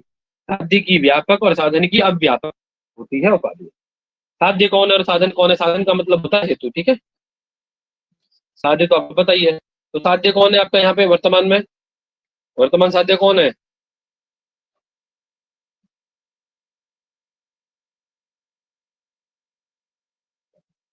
धूमवान है महोदय। वर्तमान साध्य कौन है? आवाज आ रही है मेरी? आ रही महोदय। तो बोल क्यों नहीं रहे हो? वर्तमान साध्य कौन है? वर्तमान साध्य महोदय धूमवान होगा ना। धूमवान, धूम है वर्तमान साध्य, खाली धूम बोलो, है ना।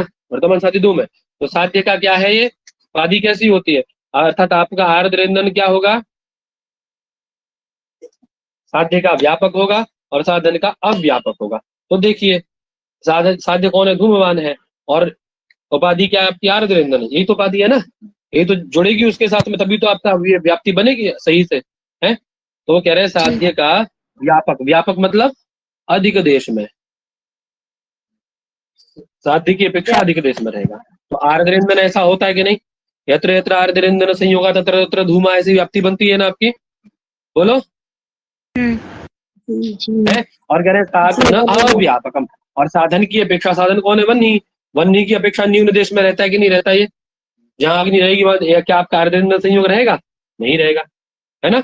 तो वही कह रहे हैं, साध्य का जो साध्य का व्यापक हो, साध्य की अपेक्षा अधिक जगह में रहता हो और साधन की अपेक्षा न्यून जगह में रहता हो, उसी को क्या कहा जाता है?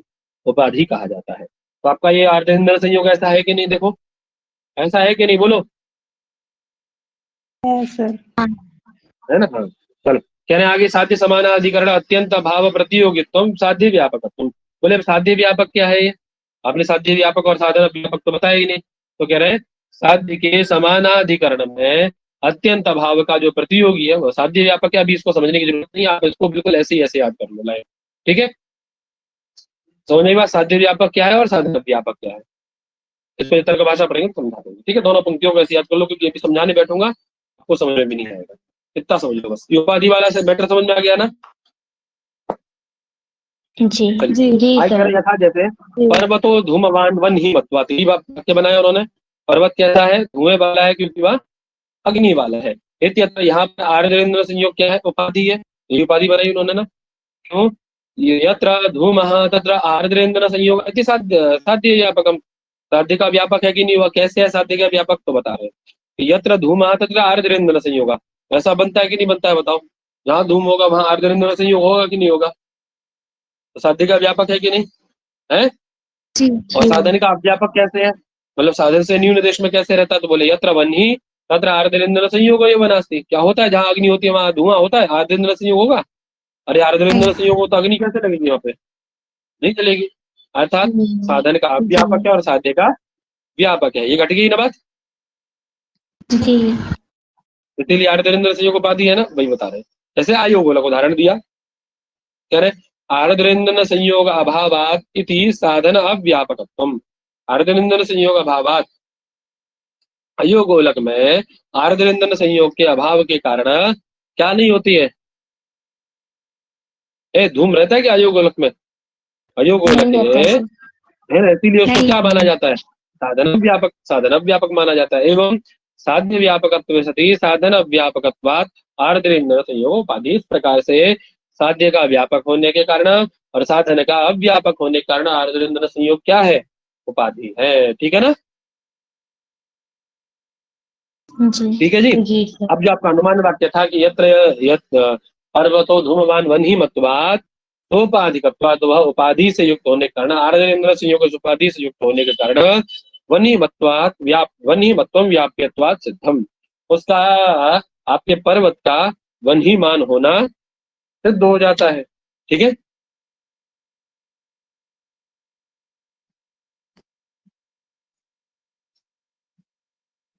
चलिए आगे क्या है?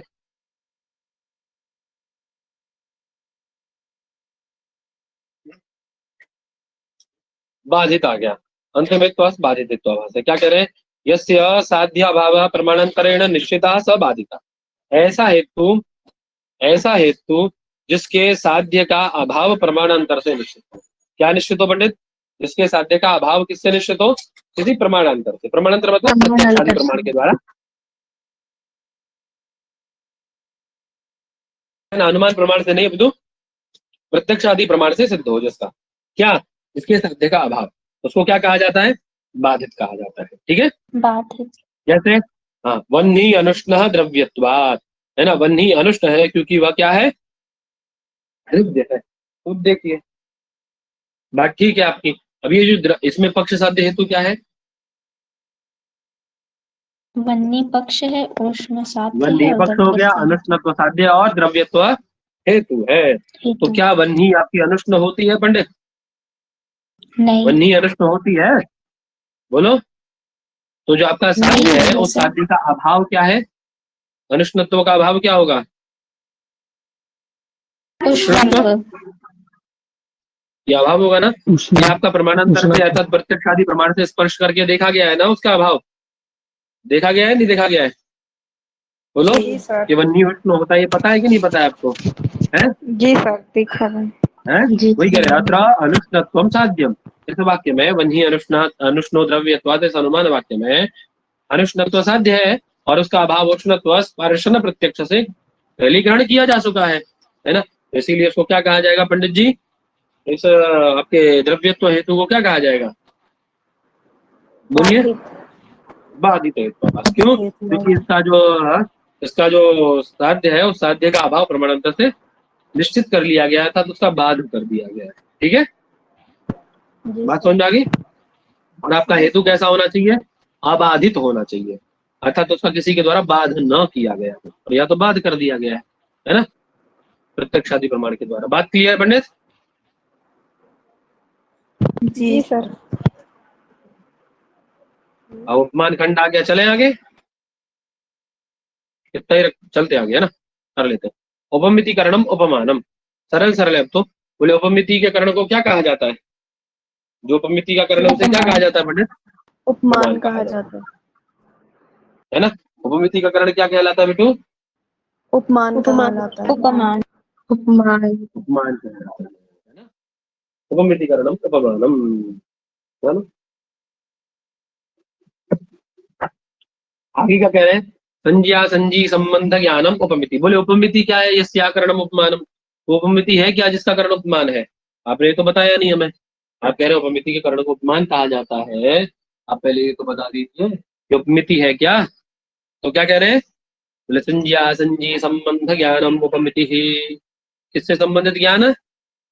संज्ञा और संजी से संबंध। संज्ञा और संजी से संबंधित। जैसे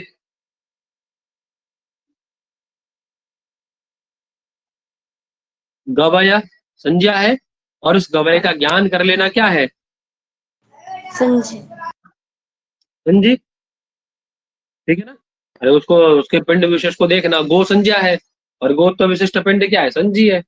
देवदत्त संज्ञा है, देवदत्त विशिष्ट पिंड जो बैठा है सामने आता है वो क्या? संजी है ना। उससे संबंध ज्ञान को ही उपमिति कहा जाता है। ठीक है ना। उसका करण कौन है? उसको कराने वाला कौन है? बोले सादृश्य ज्ञानम है। वो जब भी तो कहता है कि गो को देखो उसके जैसा ही गवय होता है। बोले कैसे? समझे नहीं, समझाओ जरा। कह रहे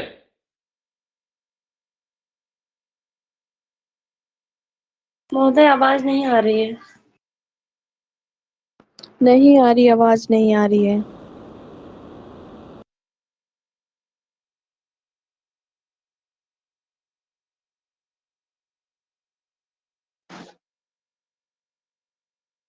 भाई आवाज आ रही है? जी आ रही है भैया। सर अब आ रही है। अरे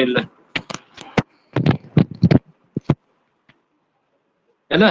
तो कोई उसमें रहने वाला पुरुष, शहर में रहने वाला पुरुष जो गाय गवाय को नहीं जानता था, गवाय मतलब बोलते हैं वो नील गाय होती है ना, जी गाँव देखा में। होगा घूमती रहती है, खेतों वगैरह में घूमती रहती है।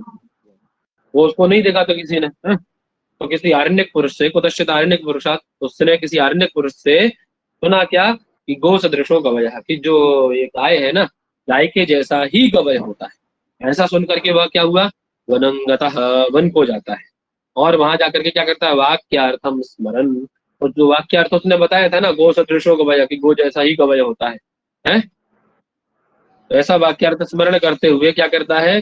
गो सदृशम पिंडम पश्यति, गाय के सदृश किसी पिंड विशेष को देखता है ना। तदनंतरम उसके उपरांत क्या होता है पंडित? कि असौ गवय शब्दवाच्य उपमिति उत्पद्यते। उसको तुरंत उस संज्ञा के द्वारा, कि गो सदृशो गवय, जो उसको संज्ञा बताई गई थी, उस संज्ञा के द्वारा सामने वो जब उस वैसे पिंड विशेष को देखता है, उस आकृति को देखता है, आकृति विशिष्ट को, तो उसको तुरंत ज्ञान क्या होता है? कि यही क्या है? असौ गवय शब्दवाची, यही गवय शब्दवाची है, संजी है ना। ऐसी उपमिति उसको उत्पन्न हो जाए। बात समझ आ गई? संज्ञा संजी संबंधी ज्ञान जी। उपमिति होता है। ठीक है। जी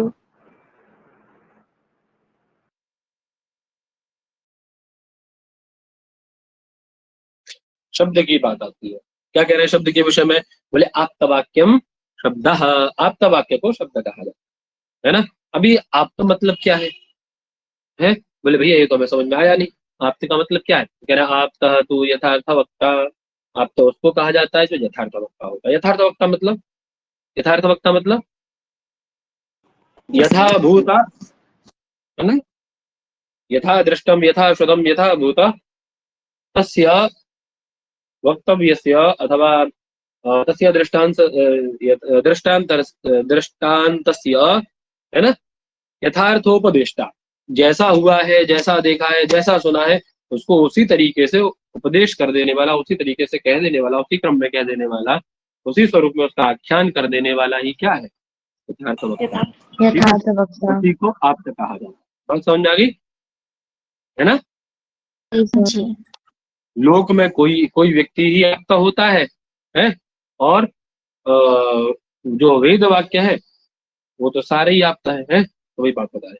वही कह रहे वाक्यम तो पद समूह। बोले ठीक है, आप तो समझ में आ गया, लेकिन वाक्य का मतलब क्या? तो कह रहे वाक्यम तो पद समूह, पद समूह को वाक्य कहते हैं। नहीं पढ़े आप, है ना। जैसे गाम आना है, इन पदों का समूह क्या है? दो पद है ना, गाम और आना है। इनके यही क्या बन जाते? वाक्य बन जाते। देवदत्ताग्निहोम गच्छति, तीनों पद मिलकर के क्या है? वाक्य बन जाते हैं। बोले पद क्या है? आपने बोला पद समूह हो वाक्यम, तो पद क्या है? अगर शक्तम पदम, जो शक्त होता है, समर्थ होता है, उसको क्या कहा जाता है? उसकी कौन संज्ञा होती है? पद है ना। संज्ञा। ठीक है भैया, आपकी बात भी समझ गए। बोले आपने कहा शक्तम पदम, ये शक्ति क्या है? शक्त क्या है? ये शक्त का मतलब क्या है? तो कह रहे अस्मात् पदात् अयम अर्थः बोधव्य, है ना। गो इति पदात्, है ना, गोत्व विशिष्ट पिंड अयम इति अर्थः बोधव्य।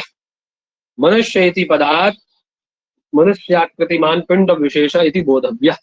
ऐसी जो ईश्वर संकेत है, ऐसा जो ईश्वर संकेत हुआ है, इसी को क्या कहते हैं हम लोग? शक्ति कहते हैं। ये जो सामर्थ्य है यही शक्ति कहलाती है।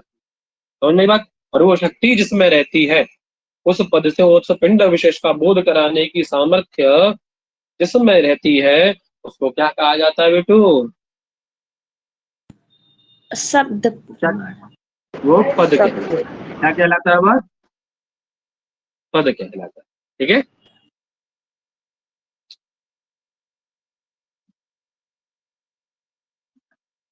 चलिए आगे क्या है। बोले वाक्यार्थ ज्ञान है तब के, यदि हम वाक्यार्थ ज्ञान करने की विषय में चर्चा करें तो हमें वाक्यार्थ ज्ञान में कौन कौन कारण मानने पड़ेंगे? अर्थात कौन हेतु होता है उसके ज्ञान कराने में, बता रहे। तो क्या कह रहे हैं? बोले आकांक्षा योग्यता सन्निधिश्च वाक्यार्थ ज्ञाने है तब। बोले आकांक्षा, योग्यता और सन्निधि, यही वाक्यार्थ का ज्ञान कराने में है। ठीक है। ये तीनों समुदित होकर के, त्रयः समुदित, तीनों समुदित होकर किसी वाक्यार्थ का ज्ञान कराते हैं। आपने पढ़ा था अभी कल परसों साहित्य दर्पण में, वही बात है। बोले आकांक्षा क्या है? अगर पदस्य, एक पद का अपर पदांतर के साथ व्यतिरेक प्रयुक्त अन्वय, है ना, अन्वयान अनुभावक, अनुभावकत्व, अनुभावकत्वम आकांक्षा। एक पद का अपर पद के साथ, मान लीजिए मैंने एक पद उच्चारित किया देवदत्ता, तुरंत आपके मन में क्या आया पंडित? क्या देवदत्त, कौन देवदत्त, क्या मैटर है देवदत्त का है? आया नहीं आया आपके दिमाग में कुछ देवदत्त आया। बोलते हैं? जी तो आया। यही क्या है? एक पद को अपर पद के साथ अन्वित होने की, है ना, व्यतिरेकेण, व्यतिरेक पदांतर व्यतिरेक प्रयुक्त अन्वय, अन्वयान अनुभवकत्वम आकांक्षा, अनुभावकत्वम, सॉरी, अन्वय अनुभावकत्वम आकांक्षा। एक पद के साथ अपर पद को जो अन्वित करने का या जो जिज्ञासा होती है, उसी को क्या कहा जाता है? आकांक्षा। जो विचार है उसी को क्या कहा जाता है? हैं? आकांक्षा कहा जाता है। और क्या कह रहे हैं? बोले अर्थ अबाध योग्यता, जहां पर अर्थ का बाध ना हो दो परस्पर पदों में, उसको क्या कहा जाएगा? वो क्या है? ऐसा जो योग्यता कहा जाएगा। और पदों का अविलंब उच्चारित करना क्या है? सन्निधि। अविलंबेन उच्चारण, सन्निधि है। है ना। वही कह रहे हैं अका तथा च आकांक्षादि रहितम वाक्यम अप्रमाणम। वह आकांक्षादि से रहित वाक्य को प्रमाणिक नहीं मान सकते आप, है ना, वो अप्रमाणित होते हैं। जैसे गौ अश्वा पुरुषो हस्ती इति न प्रमाणम, गौ अश्व पुरुष हस्ती को आप वाक्य की कैटेगरी में नहीं रख सकते, उनको प्रमाणित नहीं मान सकते। क्यों? क्योंकि आकांक्षा विरहा, क्योंकि क्या है? एक पद को अपर पद से, गौ को अश्व की, अश्व को पुरुष की, हस्ती की, इन सबको क्या है? परस्पर व्यतिरेक प्रयुक्त जो पद है उनको अन्वय के अनुभव की आकांक्षा ही नहीं है, आकांक्षा विरह है। ठीक है। अगर वन्ही ना सिंचती थी ना प्रमाणम, वन्ही ना सिंचती, अग्नि से सींचता है, ये वाक्य भी प्रमाणित नहीं हो सकता। क्यों? क्योंकि इसमें क्या है? अर्थ का क्या हो रहा है पंडित जी? बाध हो रहा है ना। अरे वन्ही इसमें सिंचन की योग्यता है क्या? अर्थ में परस्पर वाद हो रहा है दोनों शब्दों के। ठीक है ना, जी बात समझ आ गई? न प्रमाणमिति योग्यता विरह, क्योंकि वन्ही में सिंचन की योग्यता नहीं है। अखिल प्रहरे प्रहरे असह उच्चारितानि रामानय इत्यादि पदानि न, है। गाम आनय, एक प्रहर में एक शब्द, एक प्रहर में एक शब्द। ऐसे जो असह उच्चरित जो गाम आनय पद हैं, ये भी प्रमाणित नहीं हो सकते, अलग अलग प्रहर में उच्चरित होंगे। क्यों? क्यों? क्योंकि दोनों में क्या है पंडित जी? सानिध्य का अभाव है, दोनों में सन्निधि नहीं है। समझ में आ गई बात? आसक्ति नहीं है दोनों में। बात क्लियर हुई सबको? जी जी बोलो हाँ कि ना? जी सर। जी हाँ सर।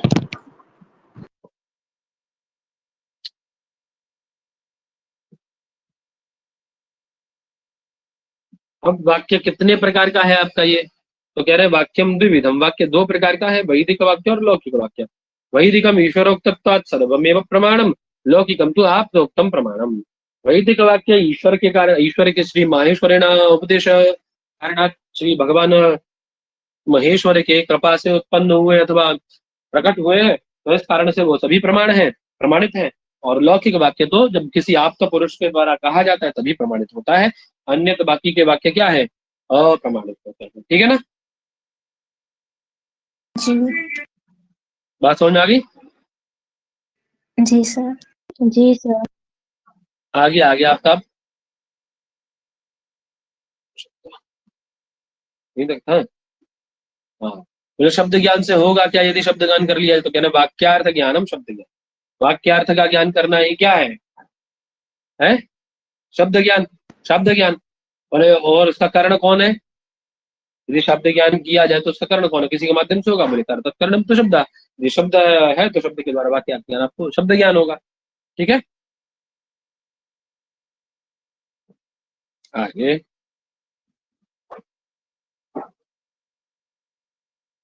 चलिए, समझ में आया नहीं आया? आ गया सर।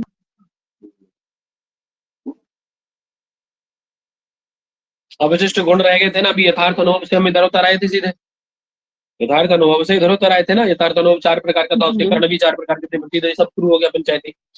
अब कह रहे हैं अयथार्थ अनुभव के विषय में। क्या कह रहे हैं? अयथार्थ अनुभव कति भेदा, तो कह रहे हैं अयथार्थ अनुभव त्रिविधा, तीन प्रकार का है। कौन सा? संशय विपर्य वितर्क भेदात।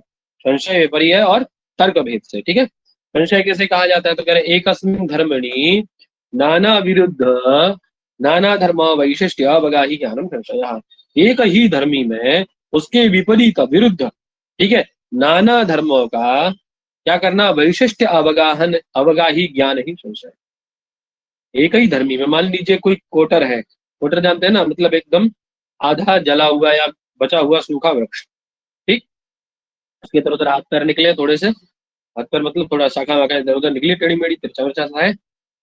अब अंधेरे में रात के में आप, एक वो धर्मी है, ठीक है ना? अब उस एक ही धर्मी में आप उसके विपरीत मनुष्य, पशु, अन्य अन्य प्रकार के, नाना प्रकार के जो वही धर्म है, उनके वैशिष्ट्य का जो अवगाहन कराने वाला है, उसका जो ज्ञान कराने वाला है, वो कौन है? ऐसा कौन कराता है उसमें विरुद्ध नाना विशिष्ट धर्मों का ज्ञान? है कौन है? संशय। बोलो। संशय संशय संशय के है। कारण ही आपको उस स्थानु में ये पुरुष है, पुरुषोयम है, पुरुष है, या कोई जानवर है, जीवोयम, कौन है ये, ऐसे आपको नाना संशयात्मक ज्ञान होता है। ठीक है? संशय के कारण ही होता है सब। ठीक है? आगे विपर्य की बात आती है। क्या कह रहे हैं? मिथ्या ज्ञानम विपर्य। मिथ्या ज्ञान को क्या कहा जाता है? विपर्य। कैसे? श्रुतौरजतम। श्रुति में किसका ज्ञान करना बालक? रजत का ज्ञान करना। है ना? तो वास्तव में तो श्रुति है वो, सीपी है। और उसमें आपके रात्रि के अंधेरे में जो मतलब थोड़ा सा उसमें प्रकाश पड़ा जब रात चंद्रमा का, तो क्या चमकने लगी है? तो उसमें आपने रजत का ज्ञान कर, तो चांदी पड़ी है कि नहीं? तो ये क्या है? मिथ्या ज्ञान है कि नहीं? तो शुक्ति में शुक्ति का ज्ञान यथार्थ ज्ञान है, तो शुक्ति में आपने जी रजत का ज्ञान कर लिया, तो ये तो मिथ्या ज्ञान है। इसी को क्या कहा जाता है? हाँ, विपर्य कहा। क्या कहा जाता है विपर्य पंडित कहा इसको? जाता है। मिथ्या ज्ञान को विपर्य। विपर्य कहा जाता है। कह रहे तर्क से किम स्वरूपम, तर्क का स्वरूप क्या? तर्क क्या है? तीन पढ़े थे ना आपने, यथार्थ अनुभव तीन प्रकार के थे ना, संशय विपर्य और तर्क। तर्क क्या है? तो कह रहे व्याप्यारोपेण व्यापक आरोप। व्याप्य पर किसका आरोप पंडित जी? व्यापक का।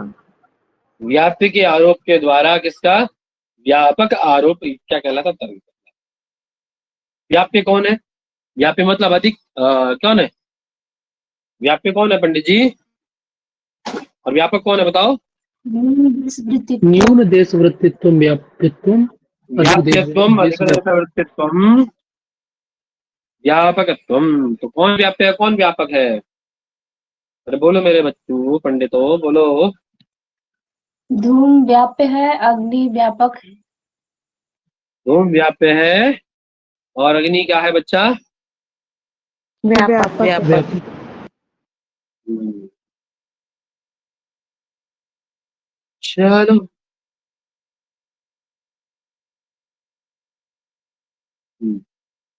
तो क्या कह रहे हैं? यथा जैसे यदि वह्नि न स्यात् तर्हि धूमोऽपि न स्यात्। यदि अग्नि नहीं होगी तो धूम भी नहीं होगा, है? यदि अग्नि है तो धूम होगा। वह्नि न स्यात् तर्हि धूमोऽपि न स्यात्। बात तो सही है, वह्नि नहीं होगी धूम भी नहीं होगा। यही तर्क है ना, है? यदि व्याप्य है, यदि व्यापक है तो व्याप्य होगा, व्यापक नहीं है तो व्यापक व्याप्य भी नहीं होगा। बात तो कायदे की है ना? जी। ठीक है, चलो ये बात करें तो समझने वाला ऐसा क्या है अभी बताओ।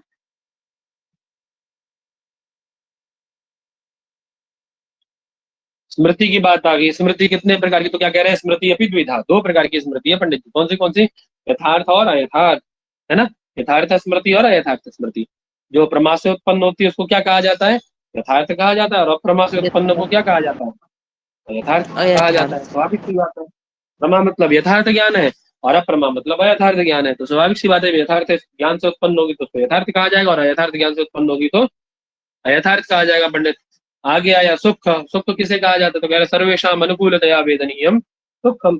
सभी को अनुकूल विदित होने वाला है। तो सभी को कैसा हो? अनुकूल विदित हो, है? अर्थात सभी के प्रिय को करने वाला हो, सबको आनंद देने वाला हो, आनंद को उत्पन्न करने वाला हो। वो क्या है? कौन है ऐसा? सुख है। सुख है पंडित, है ना? और बोले प्रतिकूल अवेदनीयम दुखम। सभी विपरीत करने वाला अर्थात सभी को प्रतिकूल लगने वाला कौन है? दुख। दुख है। अभी 2 मिनट किसी के मन का कार्य ना करो आप तो आपने उसके प्रतिकूल कार्य कर दिया है। किसी ने कहा कि भैया ऐसा करो पराठे बना लो, है? और आपने रोटी बना दी, प्रतिकूल कर दिया, दुखी हो जाएगा वो आपसे, नहीं? जी। दूसरों को जो प्रतिकूलता उत्पन्न करने वाला है वो कौन है?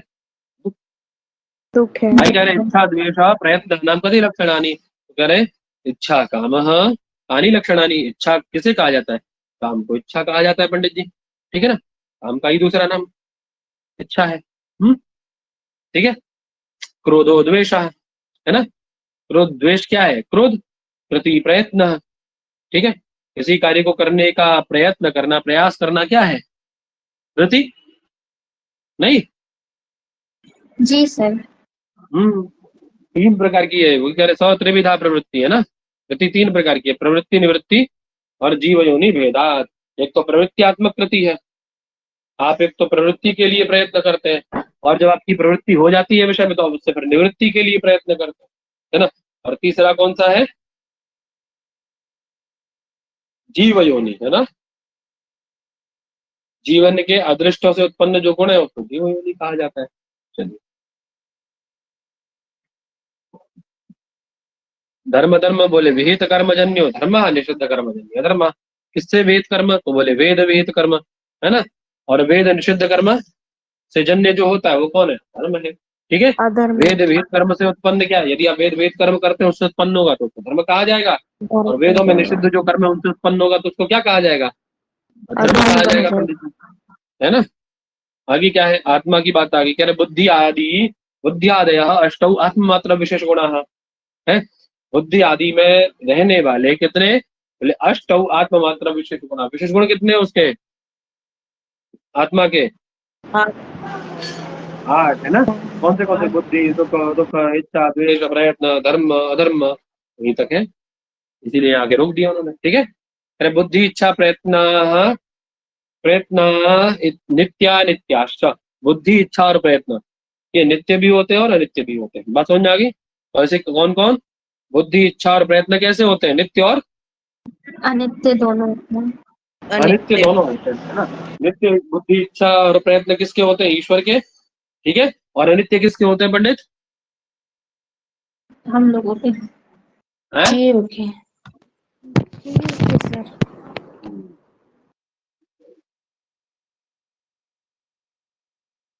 चलो।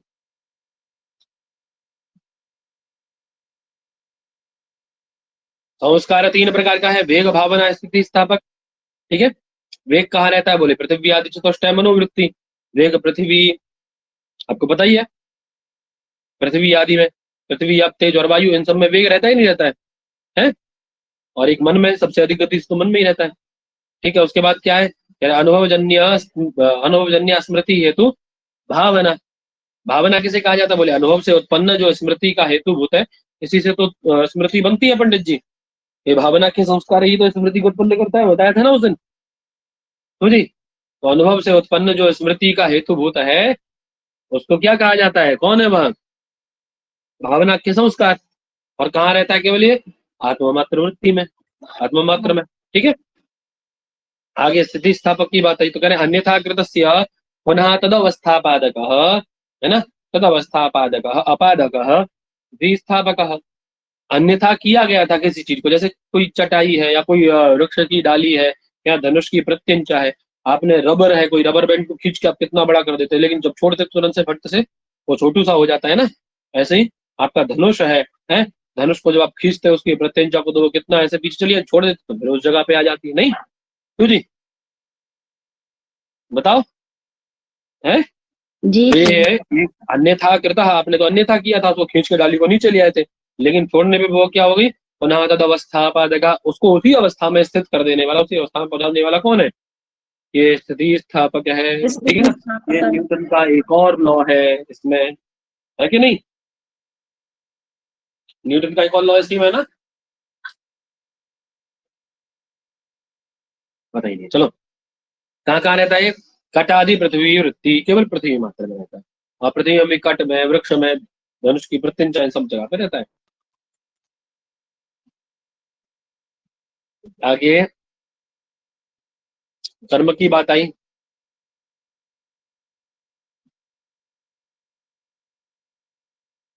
चलनात्मकम कर्म, चलनात्मकम, करें पूरा या रख दें पे इतना ही? बोलो। बस इतना ही रखिए सर, रिवीजन भी तो करना है 1.5 घंटे। चलो ठीक है,